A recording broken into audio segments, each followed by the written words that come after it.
इस वीडियो में हम जानेंगे कि घर्षण बल फ्रिक्शनल फोर्स आवश्यक होता है या नहीं। साथ ही हम उन तरीकों को भी समझेंगे जिनसे हम घर्षण को बढ़ा या घटा सकते हैं। तो सबसे पहले तो ये समझते हैं कि घर्षण बल होता क्या है। तो कल्पना कीजिए कि हमारे पास दो वस्तुएं हैं, वस्तु ए और वस्तु बी।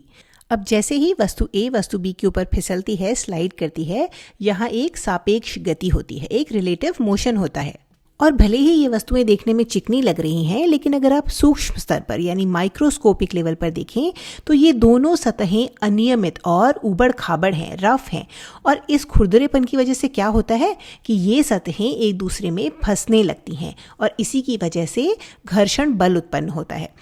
तो घर्षण बल वह बल है जो एक सतह की दूसरी सतह पर गति करने का विरोध करता है। यह तब लगता है जब दो सतहें संपर्क में होती हैं और एक दूसरे पर सरकने की कोशिश करती हैं।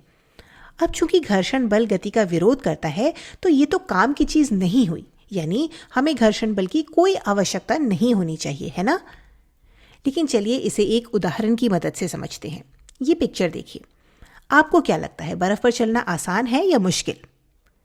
जैसा कि आप उदाहरण में देख सकते हैं, ये व्यक्ति बर्फ पर ठीक से नहीं चल पा रहा है और इसलिए वो फिसल रहा है।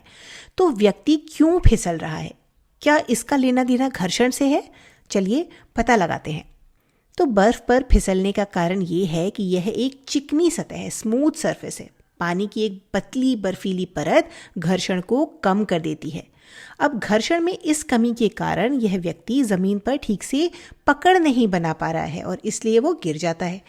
लेकिन अब सवाल ये उठता है कि आखिर घर्षण चलने में मदद कैसे करता है। चलिए इसे भी एक उदाहरण की मदद से समझते हैं। तो जब आप चल रहे होते हैं तो आप वास्तव में ज़मीन की सतह पर पीछे की ओर बल लगा रहे होते हैं। अब चूंकि आप पीछे की ओर एक बल लगा रहे हैं तो न्यूटन की गति के तीसरे नियम के कारण, जिसके अनुसार हर क्रिया की एक समान और विपरीत प्रतिक्रिया होती है, तो ज़मीन भी आपके शरीर पर एक समान और विपरीत आगे की ओर बल लगाती है और इसी विशेष बल की वजह से आप चल पाते हैं। अगर घर्षण ही न हो तो आप ज़मीन पर पकड़ नहीं बना पाएंगे और उस स्थिति में आप ज़मीन को पीछे की दिशा में नहीं धकेल पाएंगे और उससे होगा ये कि ज़मीन आपको वह बल प्रदान नहीं कर पाएगी जो चलने के लिए ज़रूरी है। तो हम संक्षेप में कह सकते हैं कि घर्षण हमारे पैरों और ज़मीन के बीच पकड़ प्रदान करता है, ग्रिप प्रदान करता है, जिससे हम ज़मीन को पीछे की ओर धकेल पाते हैं और प्रतिक्रिया में ज़मीन हमें आगे की ओर धकेलती है, जिससे हम चल पाते हैं। अब इस उदाहरण की मदद से आप हमारे दैनिक जीवन में घर्षण का महत्व साफ देख सकते हैं। अगर घर्षण ना होता तो हम चल ही नहीं पाते। अब हमारे दैनिक जीवन में कई अन्य उदाहरण हैं जहाँ घर्षण वास्तव में बहुत काम आता है। उदाहरण के लिए साइकिल में ब्रेक लगाना। जब आप साइकिल में ब्रेक लगाते हैं तो ये रबर चलते हुए पहिए को दबाते हैं, जिससे घर्षण उत्पन्न होता है और इस घर्षण बल के कारण टायर अंततः कुछ समय बाद रुक जाता है।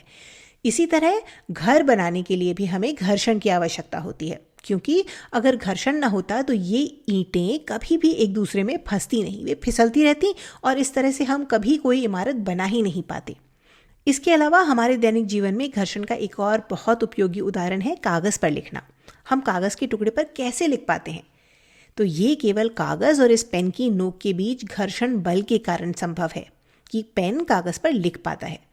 क्या आपने कभी उस कागज़ पर लिखने की कोशिश की है जिस पे तेल लगा हो? उस पर लिखना बहुत मुश्किल होता है ना, क्योंकि वास्तव में होता यह है कि तेल घर्षण को कम कर देता है और यही कारण है कि हम उस कागज़ पर ठीक से नहीं लिख पाते हैं।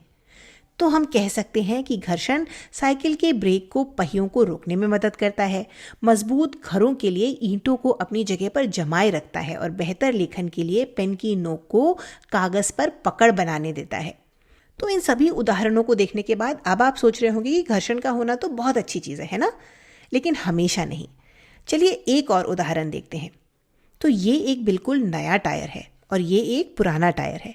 अब आप देख सकते हैं कि नए टायर पर खांचे यानी ग्रूव्स और थ्रेड्स काफ़ी साफ और उभरे हुए हैं, लेकिन जैसे जैसे टायर पुराना होता जा रहा है ये खांचे गायब हो जाते हैं। तो यह घर्षण बल का एक नकारात्मक प्रभाव है। टायरों और सड़क के बीच का घर्षण टायर की सतह को धीरे धीरे घिस देता है, जिसकी वजह से टायर समय के साथ टूट फूट जाते हैं और इसी वजह से हमें बार बार टायर बदलने पड़ते हैं। अब चलिए घर्षण के एक और गुण की बात करते हैं। घर्षण बल ऊष्मा भी उत्पन्न करता है और इसे समझना बहुत आसान है। अपनी हथेलियों को एक साथ जोर से रगड़िए। आपको क्या महसूस हुआ? आपकी हथेलियां गर्म हो जाती हैं, है ना? अब ये कुछ ऐसा है जो स्थिति के आधार पर अच्छा या बुरा हो सकता है। जैसे माचिस की तीली को माचिस की डिब्बी पर रगड़ने से चिंगारी निकलती है, जो घर्षण के कारण होता है। यहाँ ये अच्छी चीज़ है, हम इसका उपयोग करते हैं। लेकिन जब एक अंतरिक्ष यान यानी स्पेस क्राफ्ट पृथ्वी के वायुमंडल में प्रवेश कर रहा होता है, तो वायुमंडल के कारण होने वाले घर्षण की वजह से बहुत अधिक ऊष्मा उत्पन्न होती है। और उस समय ये घर्षण अच्छा नहीं है ना? क्योंकि ये हमारे अंतरिक्ष यान के ढांचे को प्रभावित कर रहा है। ऊष्मा उत्पन्न होने का कारण ये है कि जब दो सतहें आपस में रगड़ती हैं तो यांत्रिक ऊर्जा यानी मैकेनिकल एनर्जी तापीय ऊर्जा यानी थर्मल एनर्जी में बदल जाती है। तो अब जब हमें समझ आ गया है कि घर्षण कुछ स्थितियों में ज़रूरी है और कुछ में नहीं, तो चलिए हम समझते हैं कि घर्षण बल को कैसे घटाया या बढ़ाया जा सकता है। तो सबसे पहले तो घर्षण बढ़ाने के तरीके देखते हैं। पहला तरीका है सतह को खुरदुरा बनाना, रफ बनाना। अगर सतह खुरदुरी होगी तो पकड़ मजबूत होगी और घर्षण ज़्यादा होगा। दूसरा तरीका है सतहों को ज़ोर से दबाना।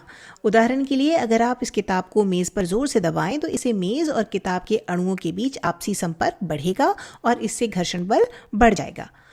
तीसरा तरीका है टायरों में खांचे बनाना, ग्रूव्स बनाना, जैसा कि आप यहाँ देख सकते हैं। इससे ज़मीन पर पकड़ बढ़ती है और जिससे घर्षण बल बढ़ जाता है। चलिए अब समझते हैं कि हम घर्षण बल को कैसे कम कर सकते हैं।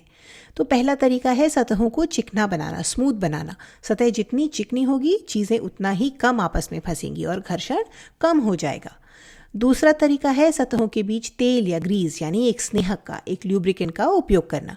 चूंकि तेल और ग्रीस में फिसलन होती है, ये दोनों सतहों के बीच एक पतली परत बना देते हैं जो घर्षण को कम कर देती है। घर्षण कम करने का एक और रोचक तरीका है पहियों का या रोलर्स का उपयोग करना। और चौथा है गतिशील भागों में बॉल बेयरिंग का उपयोग करना। अब ये दोनों घर्षण को कैसे कम करते हैं? चलिए इसे एक एक्टिविटी की मदद से समझते हैं। मान लीजिए हमारे पास एक बक्सा है और हम इसे खिसका रहे हैं। जैसे ही बक्सा चलना शुरू करता है, यहाँ एक घर्षण बल उत्पन्न होगा जो गति का विरोध करेगा। अगर हम इसे एक स्प्रिंग बैलेंस की मदद से खींचें तो इसकी रीडिंग से हमें घर्षण बल का अंदाज़ा लग जाएगा। जितनी ज़्यादा रीडिंग उतना ज़्यादा घर्षण। मान लीजिए इस मामले में रीडिंग लगभग 80 है। अब चलिए इसी एक्टिविटी को फिर से करते हैं, लेकिन इस बार हम बक्से और ज़मीन के बीच रोलर्स रख देते हैं या पहिए रख देते हैं। अब इन पहियों की मदद से बक्से को हिलाना बहुत आसान है। पहली स्थिति की तुलना में इस स्थिति में बहुत कम घर्षण है और इसका कारण ये है कि रोलर्स या पहिए सर्पी गति को, स्लाइडिंग मोशन को लोटनिक गति में, रोलिंग मोशन में बदल देते हैं। इस स्थिति में बक्सा फिसल रहा था, लेकिन अब ये पहिए लुढ़क रहे हैं और लोटनिक घर्षण सर्पी घर्षण से कम होता है। इसलिए इस स्थिति में सतहों के बीच कम प्रतिरोध उत्पन्न होता है। तो हमें उम्मीद है कि अब आपको हमारे दैनिक जीवन में घर्षण के फायदे और नुकसान दोनों समझ आ गए होंगे और आप ये भी समझ गए होंगे कि घर्षण को कैसे बढ़ाया या घटाया जा सकता है।